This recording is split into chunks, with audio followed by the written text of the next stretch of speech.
भगवान शंकर कहते पार्वती को, उमा कहूं तह लोग अभागी, हरितज होहि विषय अनुरागी। हे पार्वती, वो लोग बड़े मंद भाग हैं, बड़े बदकिस्मत हैं, जो प्रभु को त्याग कर विषय विकारों के प्रेमी हो जाते। सज्जनों, प्रेम किससे करना? हम जीवन ये शरीर धारण करके आए हैं, लेकिन जो भगवान शंकर कहते हैं हम भक्त हैं। कैसे भक्त हैं? हमें तो भक्ति का अर्थ नहीं पता। भक्ति का अर्थ क्या होता है? मिलना। विभक्ति का अर्थ है बिछुड़ जाना, अलग हो जाना। किससे मिलना? आप शिव को मानते हैं? मैं प्रश्न करता हूं कि आप शिव को जानते हैं? Who is Shiv? वो एक शक्ति है, वो एक शरीर नहीं है। हमने उसकी लीला गाई क्योंकि हमारा परिचय शरीर तक है। मनुष्य की बुद्धि का परिचय केवल शरीर तक होता है, उसकी पहुंच यहीं तक है, उसकी अकल यहीं तक काम करती है। लेकिन शिव शरीर नहीं है, वो एक शक्ति है। यही बात भगवान श्री कृष्ण जी ने अर्जुन को कही थी, अर्जुन, जो दो आंखों से तू मुझे देख रहा है, ये मैं नहीं हूं, ये मेरा शरीर है, लेकिन मैं शरीर नहीं हूं। ये मैं शक्ति हूं और सकल ब्रह्मांड में समाई हुई शक्ति हूं। तेरे हृदय में भी मैं बैठा हूं, लेकिन तू मुझे नहीं जानता, केवल मुझे मानता है। क्या हम ऐसा नहीं कर रहे? हम भी भगवान को मानते हैं, हम शिव को मानते हैं, हम राम को मानते हैं, हम कृष्ण को मानते हैं। हमारे शास्त्र, हमारे ग्रंथ, भागवत, शिव पुराण क्या कहते हैं? भागवत पुराण क्या कहती है? रामायण क्या कहती है? गीता क्या कहती है? कभी उस पर गौर किया? नहीं, हम मानते हैं। भगवान को, कृष्ण को ना मानो, कृष्ण की मानो। जो कृष्ण कह रहे हैं उसकी बात मानो। भगवान शिव को मानते हो, शिव की नहीं मानते। हम भांग पीते हैं, बहाना बना लेते, भगवान आज तो शिवरात्रि है। नहीं, हम मन की मानते हैं, प्रभु की नहीं मानते, क्योंकि उनका ज्ञान ही नहीं है हमें। हमने केवल जो सोच कहती, जो संसार में देखा, भेड़ चाल करते करते वैसे चल पड़े। हमें नहीं बोध। परिणाम क्या होता है? हम कहीं नहीं पहुंचते, हमारा जीवन बीच में बिखर जाता है। इस जीवन की सफलता किस में है? जीवन क्यों, कैसे कामयाब होगा? भगवान शंकर कहते हैं, जिन हरि भक्ति हृदय नहीं आनी, जिन हरि भक्ति हृदय नहीं आनी, जिसने हृदय में मिलन नहीं किया। भक्ति का अर्थ मिलन, ईश्वर से मिलन। ईश्वर कहां है? किसी कंदरा में है? किसी धार्मिक स्थान पे है? नहीं, ईश्वर सब जगह है, लेकिन वो दिखता है यहां, केवल यहां, इस जगह। ये साम्राज्य है ईश्वर का। ये 9 दरवाजे आईब्रोज के नीचे नीचे, ये सब माया के दरबार हैं। यहां तो माया अंदर आती है, जाती है। माया के गुलाम हैं हम। माया मन के रूप में अंदर ऊपर हमारे ऊपर शासन कर रही है। माया ने हमें बेवकूफ बनाया हुआ है, अंधा किया हुआ है, बहरा किया हुआ है, भटकाया हुआ है। लेकिन नहीं, जब इससे ऊपर उठेंगे, 9 द्वारों से ऊपर 10वें द्वार तक जाएंगे, ये 10वें द्वार जो बंद है, तो फिर वहां अनुभूति होती है। सत हरि भजन जगत सब सपना, उमा कहूं मैं अनुभव अपना। ये भी भगवान शंकर कहते हैं, हे उमा, मैं तुझे अपना अनुभव बताता हूं। एक्सपीरियंस कह रहे हैं, अनुभव, अनुभूति, ये मैंने अनुभव किया है। सत्य हरि भजन, सच सिर्फ केवल प्रभु है। सत्य क्या? ब्रह्म सत्यम, ब्रह्म सत्य है, बाकी सब जगत झूठ है। सारा संसार जो कुछ देख रहे हैं, सत्य एक है, लेकिन वो इन आंखों से दिखता नहीं है। उसके लिए एक और आंख की जरूरत है।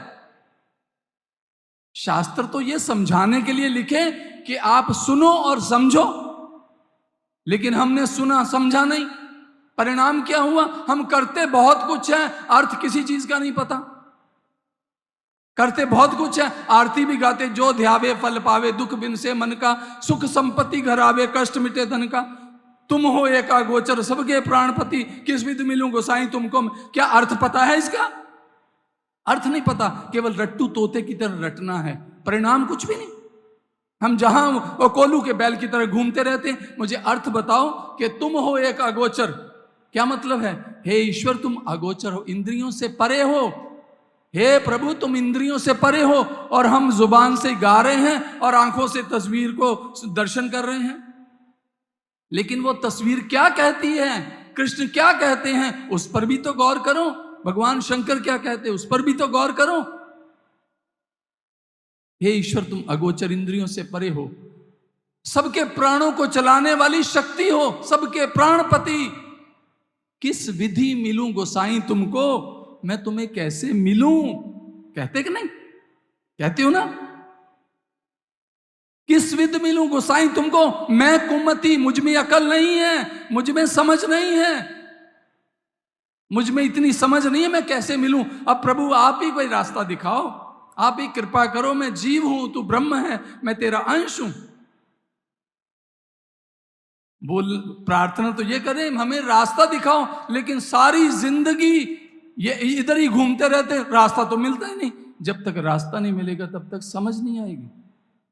भगवान शंकर कहते हैं, जिन हरि भक्ति हृदय नहीं आनी, जिस इंसान ने अभी हृदय के अंदर मिलन नहीं किया, जिन हरि भक्ति हृदय नहीं आनी, जीवत शव समानतः प्राणी। वो जिंदा लाश है। एक तो मुर्दा लाश है जिसे जला देते हैं, एक जिंदा लाश है चलती फिरती, क्योंकि जो जागृत नहीं है, इन आंखों से जागना नहीं है। ये माया के अंदर हम विचर रहे हैं, माया को भोगते हैं, माया को देखते हैं, माया में जीते हैं। माया संसार में इन दो आंखों से जो कुछ भी दिखता है वो सब माया है। माया का अर्थ धन दौलत नहीं होता, जो आंखों से दिखता सब माया है। लेकिन एक मायापति है, ये माया नाशवान है, वो अविनाशी है, उसका नाश नहीं होता।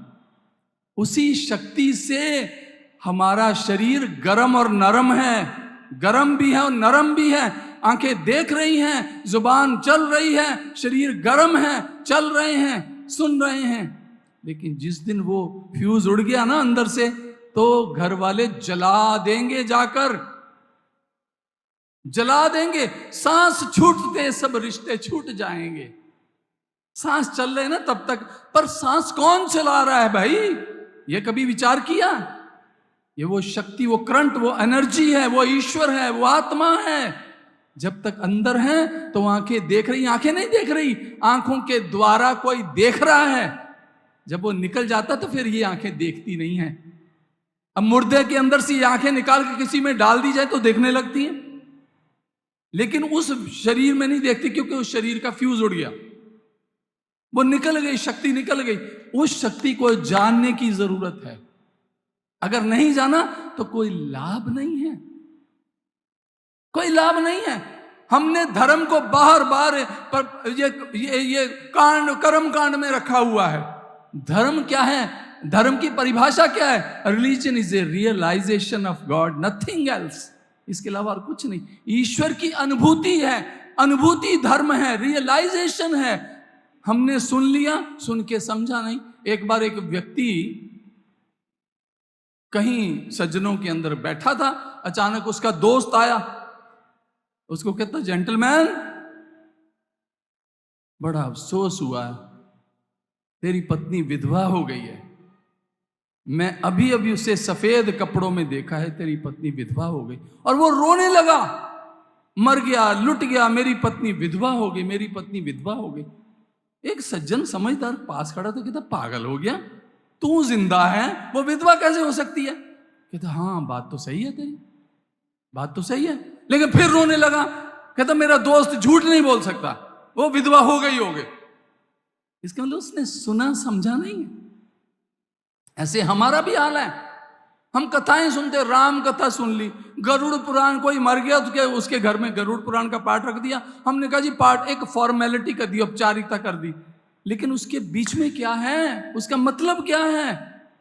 जब तक मतलब नहीं समझे, जिन्नी सुन के मनिया तिन्ना निज घर वास, जिन्होंने सुनकर समझा है, उसके अर्थ तक पहुंचे हैं, तिन्ना निज घर वास, उन्होंने अपने घर में निवास किया है। हमारा घर कौन सा है?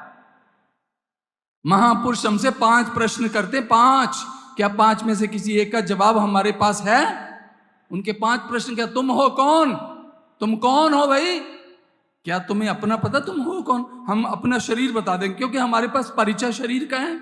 हम डॉक्टर हैं, हम एडवोकेट हैं, हम किसान हैं, हम धनवान हैं, हम सेठ हैं, हम दुकानदार हैं, हम अमर सिंह हैं, हम जैल सिंह है, फलाना ढकाना। ये तो हो सकता है, ये परिचय हमारा नहीं है, ये हमारे शरीर का है। हम कहते हैं ये मेरा हाथ है, ये मैं नहीं हूं, मेरा हाथ है। सकल ब्रह्मांड के अंदर देखिए कितनी मूर्तें बैठी हैं, सबके अंदर शक्ति एक ही काम कर रही है, लेकिन भिन्न भिन्न नजर आ रहे हैं। ऐसे ही भगवान जब जब भी देवी देवता अवतार इस धरती पर प्रकट हुए तो भिन्न भिन्न रूप लेकर आए और एक को समझाने आए। एक, वो एक क्या है?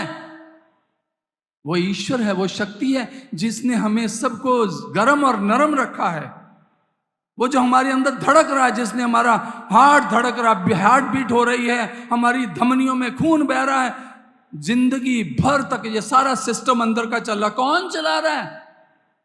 कि कैसे ठंडा हो गया, और जब इंसान के अंदर से वो करंट जाता है और ठंडा हो जाता है और अकड़ जाता है और हम जला देते हैं। सांस की लड़ी टूट जाती है। सांस छूटते सब रिश्ते छूट जाएंगे, बाप माँ बहन बीबी बच्चे छूट जाएंगे। जिनको अपना कहता है कब ये तेरे साथी हैं, मौत है तेरी मंजिल और ये बाराती हैं। ये बारात कंधे पे लेके जाती हैं, बिल्कुल शाल शूल हार हूर सजा के लाके शमशान में तुझको चिता पर लटाएंगे, अपने हाथों से तेरे मुंह पे आग लगाएंगे। ये आग लगाने वाले हैं, पर वो कर भी तो कुछ नहीं सकते। करेंगे क्या? इंसान का शरीर सड़ने लगता है, 8-10 घंटे बाद सड़ने, उसमें इतने बैक्टीरिया, इतना वायरस आ जाता है तो उसको फटाफट जला दिया जाए, यही कोशिश होती है। तो एक क्या है जो हम सब के अंदर कॉमन है? उसी के लिए कहा जो जे एके जान्या। ये जाने, ईश्वर मानने का विषय नहीं है, जानने का विषय है। क्या हम जानते हैं? हम शिव को मानते हैं, हम हनुमान जी को मानते हैं। अरे वो एक ही शक्ति के भिन्न भिन्न रूप हैं। वो एक शक्ति है, शक्ति एक ही है। उन्होंने समझाया हमें अलग अलग तरीके से, लेकिन वो खुद एक ही है। कृष्ण यही तो अर्जुन जी को कह रहे हैं, अर्जुन सृष्टि के आरंभ में यही मैंने जो मेरा रूप देखा था, सूर्य ने, इक्ष्वाकु ने, और वही परंपरागत होते हुए आज मैं तुझे अपना वही रूप दिखा रहा हूं। लेकिन इन 2 आंखों से तू मुझे नहीं देख सकता। ये 2 आंखें तो माया देखने के लिए मिली हैं, मायापति को नहीं देख सकते। इसलिए तो महापुरुष कहते जो जा एके जान्या तो जानो सब जान, जो जा एक ना जान्या तो सब ही जान अजान। बड़ी बातें कर ली, बड़ा कुछ जान लिया, बहुत भागे, इधर भागे, हाथ पल्ले कुछ नहीं आया, क्योंकि जाना नहीं। हमने माना है, हम उसको मानते हैं, हम उसको मानते हैं। भाई मानने का विषय नहीं है। दुनिया के किसी ग्रंथ शास्त्र में आप बताओ कहीं लिखा हो कि भगवान को मानो। आप बड़े बुद्धिजीवी हैं, समझदार, पढ़े लिखे लोग बैठे हैं, बताओ कहीं लिखा हो कि मानने का शब्द लिखा हो कि प्रभु को मानो। कहीं नहीं लिखा। हाँ, ये लिखा है प्रभु को जानो। Is a subject to knowledge. वो नॉलेज है, इंफॉर्मेशन नहीं है।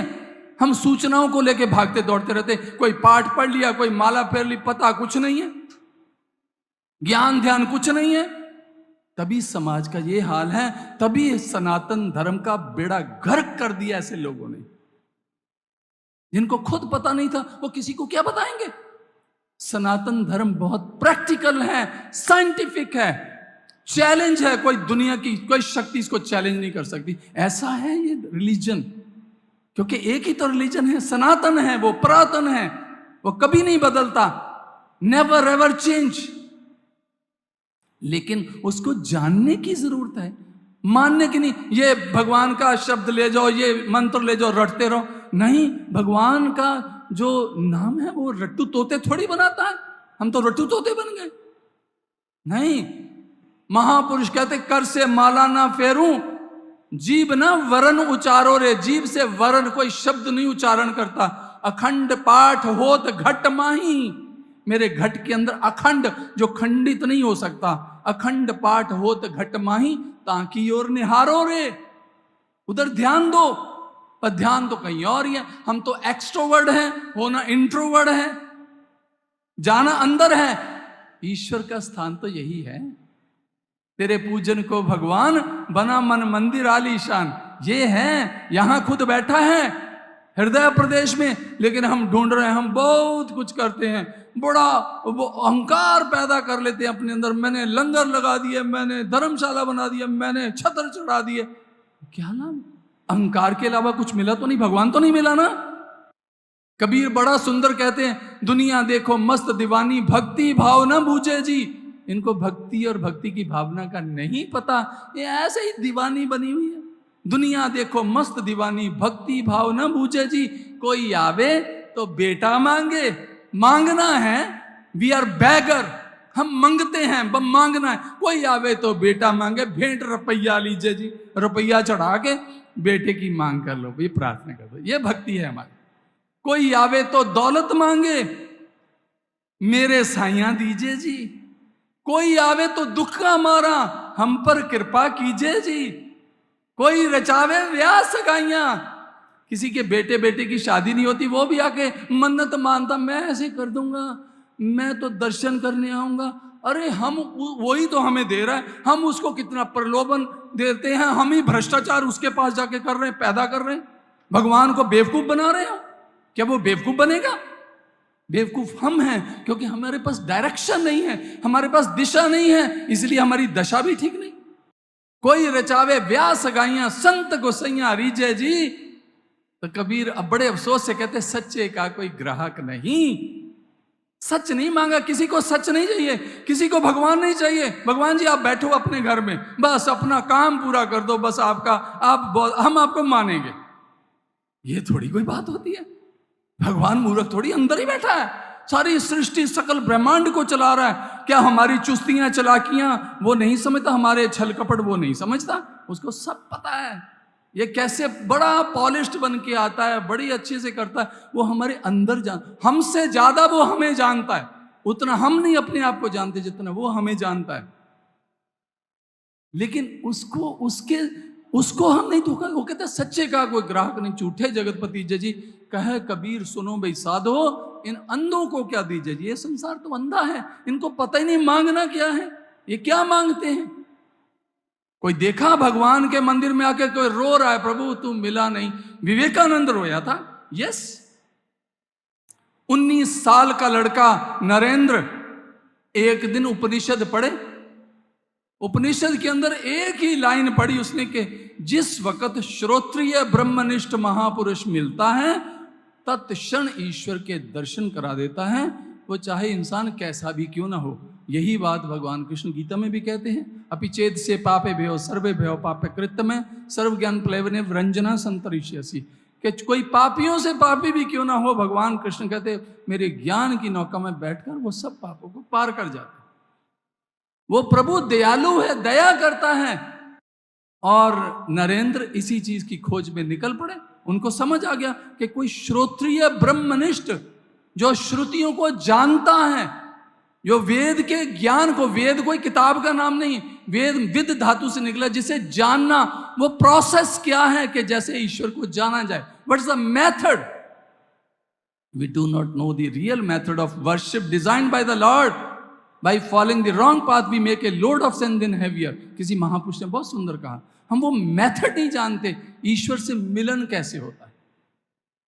तो विवेकानंद चल पड़ा और बहुत लोग महापुरुषों के पास जा रहा, पूछ रहा। देखिए उसका प्रश्न कितना लॉजिकल प्रश्न है। वो पूछता है कि मुझे ईश्वर का दर्शन कराओ, मैं ईश्वर का दर्शन करना चाहता हूं।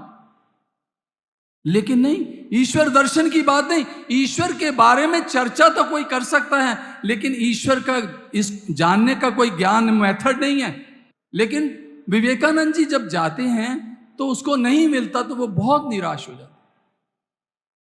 मुझे भगवान नहीं मिल रहा है, प्रभु मैं क्या करूं, मैं किसके पास जाऊं। एक समय ऐसा आ जाता है जब 19 साल का लड़का, 19 साल का, उसकी उम्र उस वक्त 19 साल थी, रात रात भर रोता है, प्रभु की याद में रोता। प्रभु मैं कैसे मिलूं, मेरा जीवन खत्म होता जा रहा। 19 साल का लड़का, इतना वैराग्य, राग, संसार से राग अटैचमेंट रही नहीं। प्रभु मैं क्या करूं, कैसे मिलूं, प्रभु मेरे को रास्ता बता, मैं थक गया हूं, मैं बहुत परेशान हो गया हूं, मुझे तेरा रास्ता नहीं मिल रहा। इतने में उसके मित्र एक आते हैं, उसके मित्र ने विवेकानंद को कहा, उसका नाम था नरेंद्र, विवेकानंद तो बाद में पढ़ा, नरेंद्र मेरे घर है एक महापुरुष आ रहे, बहुत महान है वो कहता नहीं मैं बिल्कुल नहीं आऊंगा, ये सब पखंडी हैं, ये सब श्रद्धा का हरण करते हैं, वे कुछ नहीं है, मैं नहीं आऊंगा, मैं नहीं मिलना चाहता। वो कहता नहीं, वो क्योंकि उसका मित्र जानता था इसकी मनोदिशा कैसी है, वे बहुत फ्रस्ट्रेटेड है, बहुत परेशान है, इसको मिला नहीं, मन की स्थिति को जानता था। फिर बड़े प्यार से उसने कहा कि मेरे भाई, मेरे मित्र, तुम मेरे लिए आना मेरे घर। वो आया, वो घर आया, लेकिन आके वो पीछे ही बैठ गया, क्योंकि मित्र की बात माननी थी, मित्र को ज्यादा इंपॉर्टेंस दी। उसका यकीन नहीं था कि ये हो सकता है। वो आया उसके घर में तो संगत बैठी हुई थी, तो सत्संग चल रहा था, तो मंच पर ठाकुर रामकृष्ण परमहंस बैठे थे, वो भी बंगाल के ही हैं, वो भी काली के उपासक थे, मंदिर के पुजारी थे पहले, बाद में तोतापुरी उनको मिले, उनको ब्रह्म ज्ञान की दीक्षा मिली, तो वो अवतारों में गिनती है, साक्षात ईश्वर। लेकिन वो लीला ऐसे करते थे, बालक थे, बच्चों की तरह ऐसे करने लग जाते। कभी कभी तो नरेंद्र हैरान होते थे कि ये महापुरुष है, ये कैसे करती हैं बच्चों की तरह। खड़े खड़े की समाधि लग जाती थी, चलते चलते ऐसे ही हो जाते थे, हंसते हंसते गाते गाते समाधि में चले जाते थे। तो वो मंच पर बैठे, तो उन्होंने देखा लोग बैठे हुए, वो पीछे ही बैठ गया, सबके पीछे अंदर आके पीछे ही बैठ गया और सिर झुका के बैठ गया कि मैं ना देखना ना दिखूं किसी को। लेकिन दोस्त का कहना मान लिया। फिर उसने, उसके मित्र ने जाके ठाकुर को कहा, महाराज मेरा मित्र है, वो बहुत बहुत जिज्ञासु, बहुत तड़प है, तड़पा हुआ है, उसको प्रभु नहीं मिला, आप कृपा करो। तो ठाकुर उसको कहते, अच्छा उसको जाके बोलो एक भजन सुनाए। उनको कैसे पता लगा भजन भी? उसने मित्र ने जाके कहा, गुरुजी ने कहा ना एक भजन सुना दे। तो कभी कभी गुनगुनाता है ना, तो मुझे बहुत अच्छा लगता है, तो आज भी गुनगुना दे। तो वहीं बैठ के उसने भजन गाया, और भजन में इतनी तड़प थी, इतना वैराग्य था, इतना वो रोया था कई कई रातों से, लेकिन उस शब्दों ने जो ठाकुर रामकृष्ण परमहंस के हृदय को ना मोम कर दिया। ठाकुर रोने लगे, ऐसा वैराग्य, ऐसी चाहत देखकर। प्रभु के लिए कितनी पवित्र वेदना, पुकार है। और उसको कहते कि अच्छा, अपने शिष्य को कहते उसे उठा के, उस बच्चे को उठा के मेरे पास लाओ। मंच से पीछे चले गए, उसको उठा के लाया गया। वो भी रो रहा था, नरेंद्र भी रो रहा था, क्योंकि उसकी तो तड़प थी ना, मिले नहीं थे ना अभी तक, प्रभु मिला नहीं था। वो अंदर चला गया तो आंखों में दोनों के आंसू बह रहे हैं। और ठाकुर कहते कि नरेंद्र, तूने आने में इतनी देर क्यों कर दी? मैं कब से तेरी तलाश कर रहा था, मैं कब से तुझे ढूंढ रहा था। नरेंद्र ने अपनी आंखें पोंछी, फिर सावधान हुआ, कहता महाराज मैं आपकी चिकनी चुपड़ी बातों में आने वाला नहीं हूं। ये है सजग ग्राहक जो ठगा नहीं जाएगा। ये नहीं कि कहीं भी मत्था टेक दिया, कहीं भी मान दिया, कहीं भी चले, कहीं भीड़ लगी तो पीछे चल पड़ा। यह सजग ग्राहक है कि मैं आपकी चिकनी चुपड़ी बातों में नहीं आने वाला, मेरे प्रश्नों का उत्तर चाहिए, समाधान चाहिए। वो कहते क्या तेरे उत्तर, प्रश्न क्या है? कहते पहला प्रश्न तो ये, क्या ईश्वर है? क्या ईश्वर है? उन्होंने कुछ नहीं बोला, सिर हिला दिया, हाँ मैं कुछ नहीं बोला। तो उसने दूसरा प्रश्न कहा कि अगर वो है तो उसका प्रमाण क्या है, प्रूफ क्या है? ठाकुर तो प्रसन्न हो गए। ये सच्चा जिज्ञासु था, ईश्वर से मिलन की चाह है। वो कहते कि उसका प्रूफ एक ही है, उसका प्रमाण एक ही, तू देख ले। पहली दफा जिंदगी में उसने सुना कि किसी महापुरुष ने कहा कि तू देख ले उसका पार ब्रह्म का तेज कैसो हो उन्वान। कहने में शोभा नहीं, देखा ही प्रमाण। कहने में उसकी कोई शोभा नहीं है, देखना ही प्रमाण है। देखने में आनंद मिलता है, आनंद शब्दों से नहीं दिया जा सकता। वो ठाकुर के चरणों में गिर गया, 19 साल का लड़का। तो रोते रोते कहने लगा, प्रभु मुझे एक झलक दिखा दो बस, वो कैसा है, बस एक झलक। मैं अपनी जिंदगी का हर श्वास उस लेखे में लगा दूंगा, फिर मैं बस ईश्वर को अर्पित कर दूंगा। ठाकुर भी भावुक हो गए और ठाकुर ने अपने साथ उस बच्चे को ले लिया, 19 साल का लड़का।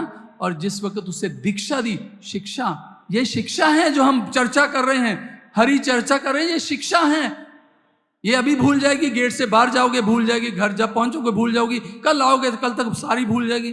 अरे हमें तो सुबह का खाया भूल गए, हमने खाया क्या? हम तो भगवान को भूले आए थे, जिस काम को भूल गई सो बात, क्या मुख लेकर जाओगे जब खाली दोनों हाथ? हम तो भुलक्कड़ हैं। तो उसने कहा कि दीक्षा दूंगा, दीक्षा शिक्षा नहीं, बातें नहीं, शिक्षा इंफॉर्मेशन है, दीक्षा प्रैक्टिकल है। मैं तुझे वो दिखाऊंगा। और जिस वक्त वो एक दिन मौज में आ गए, उन्होंने बच्चे उसको पास बिठाया, उसके शीश पर हाथ रखा अपना, तो वो भी अंतर्मुखी हो गया, इतना उतर गया अंदर, इतना उतर गया, वो बिल्कुल ऐसे हो गया, आनंद में डूब गया।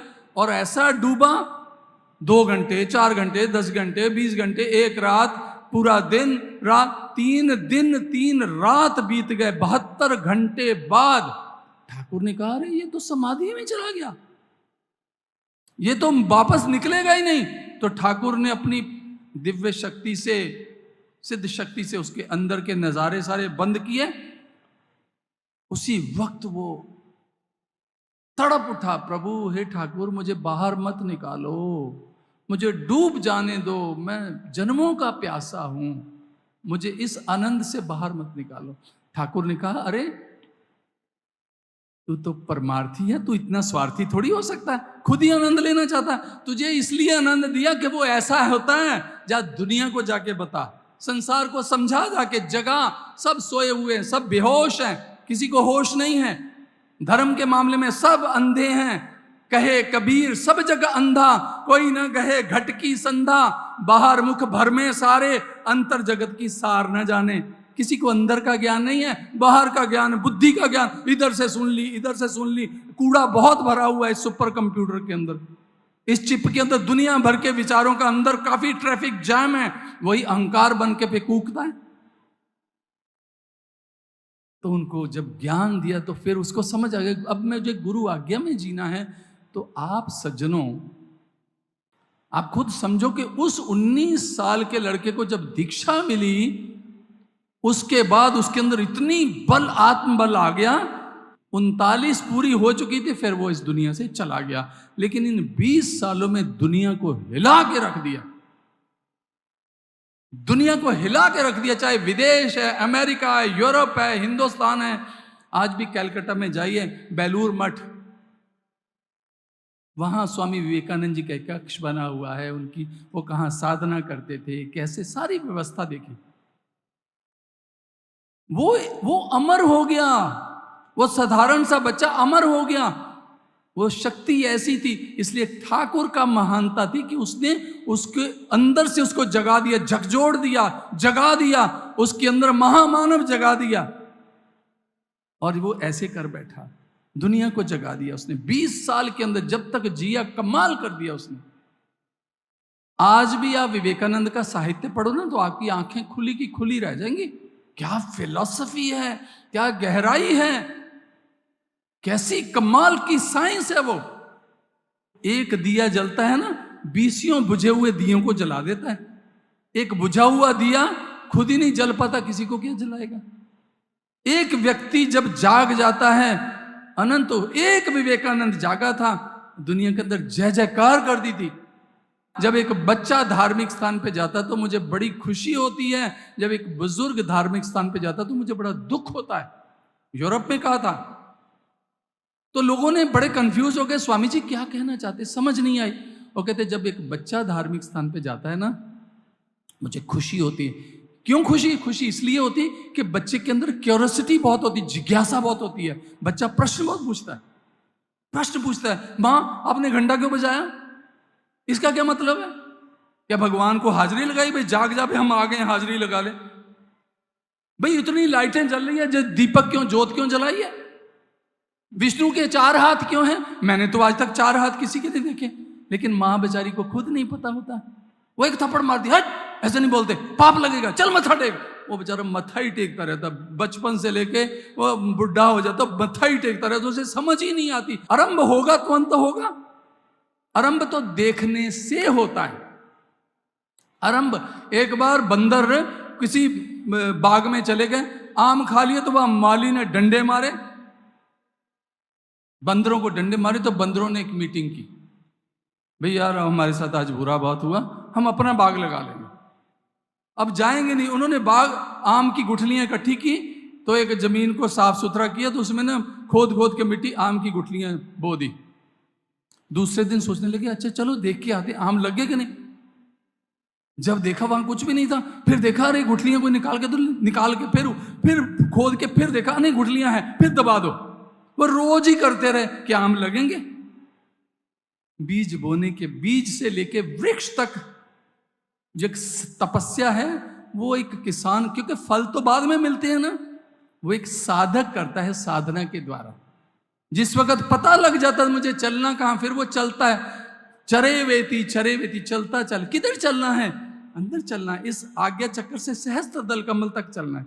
अंदर ही है सब कुछ, सब कुछ कर में बाहर नहीं, बाहर ढूंढे सो परम पुलाई। सब कुछ तो अंदर है, बाहर कुछ नहीं है। ईश्वर अंदर है। ये मंदिर भगवान ने बनाया, ये मंदिर इंसान ने बनाया। ये मंदिर नहीं है, स्पिरिचुअल स्कूल है। यहां जाके हमें आध्यात्मिक शिक्षा मिलनी थी, एक प्रैक्टिकल हमें ज्ञान मिलना था कि देखिए भगवान विष्णु के 4 हाथ हैं, एक में सुदर्शन चक्र है, एक में शंख है, एक में गदा है, एक में कमल है। ये चारों का कोई मतलब है। सुदर्शन सुंदर दर्शन है, स मतलब सुंदर दर्शन, ईश्वर का ही सुंदर दर्शन है और किसी का सुंदर दर्शन है। और वो क्या है? प्रकाश। ये प्रकाश हो रहा है ना, लाइटें जल रही हैं। मैं एग्जांपल देता हूं, इस प्रकाश हो रहा है तो हमें सब नजर आ रहे हैं, बड़ा अच्छा सा लग रहा है, सबके साथ आई कांटेक्ट है। अभी बिजली चली जाए तो हमें पता ही नहीं लगेगा कि यहां भय पैदा होगा, व्याकुलता पैदा होगी। प्रकाश का महत्व है, हमें समझ आती है उसमें। प्रकाश के बिना मार्ग ही नहीं पता, चलेंगे कैसे? हमारा बहुत लंबा मार्ग है ईश्वर से। देखिए, एक देखने से आरंभ होता है, उसमें मिल जाने से लक्ष्य पूरा होता है। एक नदी भागती है ना, पहाड़ों से निकलती है, कहां से निकलती है? किनारों के अंदर भागती है, उसके पास किनारे हैं, किनारों के अंदर भागती है। दिन रात भागती है, आराम नहीं है। तब तक भागती है जब तक सागर मिल नहीं जाता, तब तक भागती है।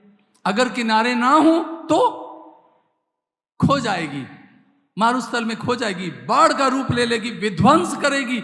जहां कहीं पानी रुक जाएगा, सड़ जाएगा, कीड़े पड़ जाएंगे, बदबू आएगी, वो कहीं पहुंचेगा नहीं। इसलिए भगवान बुद्ध कहते हैं इंसान चलता बहुत है, भागता बहुत है, पर पहुंचता कहीं नहीं। क्या मिला? ईश्वर की आराधना। हमें हमारे अंदर बहुत धर्म का भय, ईश्वर का भय, पर वो ईश्वर से मिलन नहीं। ईश्वर भय नहीं, निर्भय करता है, पर उसके मिलन से आरंभ होता है। महापुरुष कहते हैं पूजा करे सब लोग संतो। सारी दुनिया पूजा करती है, अपने अपने, उत्तर से दक्षिण से, अफ्रीका में, अमेरिका में, हिंदुस्तान में, पाकिस्तान, सभी अपने अपने ढंग से पूजा करते हैं। हिंदुस्तान में आप साउथ इंडिया में चले जाओ तो अलग तरीके से है, नॉर्थ इंडिया में चले जाओ तो अलग तरीके से चले, तो वेस्ट में चले जाओ, ईस्ट में चले जाओ, सब अपनी अपनी परंपराओं के साथ पूजा करे सब लोग संतो।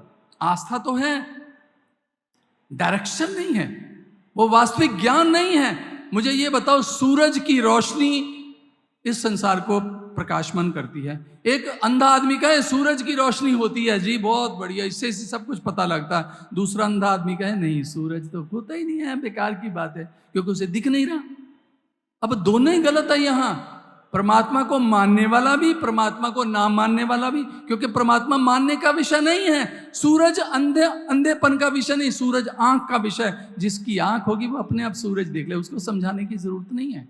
ईश्वर प्रकाश है, लेकिन हमारा ये नेत्र जो तृतीय नेत्र है ये बंद है। ये बाहर नहीं खुलता ना, ये अंदर खुलता है। ये बाहर खुलता है इसलिए संसार बाहर दिखता है, ये अंदर खुलता है तो अंदर का संसार दिखता है, ब्रह्म दिखता है। यहां जीव नजर आता है, वो ब्रह्म नजर आता है। लेकिन इस आंख को कौन खोलता है? कोई दिव्य गुरु, श्रोत्रिय ब्रह्मनिष्ठ गुरु। ये पहचान है सज्जनों। आप कहीं जाओ, कहीं ढूंढो, लेकिन पहचान लेके जाओ, कहीं मूर्ख मत बन जाना। विवेकानंद की तरह सजग होके उसका प्रमाण क्या है, और इतना ही नहीं पूछा, फिर कहते कि महाराज क्या आपने देखा है?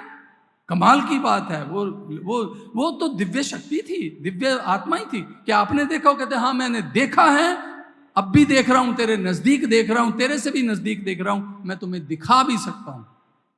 ये बात कही थी, तभी विवेकानंद उनके चरणों में गिरे थे। सज्जनों, गुरु की पहचान है, ये शास्त्र कहता, कोई व्यक्ति नहीं कहता। गुरु करो जान के तो पानी पियो छान के। गुरु जान के करो, पूजा करे सब लोग संतो, मन मुख ठाई ना पाई। मन के अधीन जो चलते हैं उनको ठिकाना नहीं मिलता। पूजा करी पर विधि नहीं जानी। वो विधि क्या है? पूजा की विधि क्या है सज्जनों? वो हमारे शास्त्र बताते हैं, ग्रंथ बताते हैं कि क्या मेथड है जो ईश्वर ने डिजाइन किया है। इसीलिए कहते हैं शाश्वत ज्ञान, इसीलिए तो कहते हैं सनातन ज्ञान। सनातन का मतलब ही होता है जो कभी बदलता नहीं है, सृष्टि के आरंभ से लेके अब तक वही मार्ग है। ईश्वर एक है, उसका मार्ग भी एक है, लेकिन मूर्ख लोग ऐसे भी हैं इस धरती पर, वो कहते हैं मार्ग अनेक हैं। अरे बुद्धि को क्या हो गया? एक ईश्वर है, मार्ग अनेक वहां के लिए हो सकते, कोई चीज स्थिर हो एक जगह, वो हर जगह है, उसके लिए एक ही मार्ग है, एक ही भगवान है, एक ही मार्ग है, वो शाश्वत है, वो सनातन है, वो अनादि है। इसलिए उस मार्ग को समझो, जानो और अपने कदम बढ़ाओ आगे, और अपने जीवन को धन्य धन्य करो, इस जीवन को सफल करो।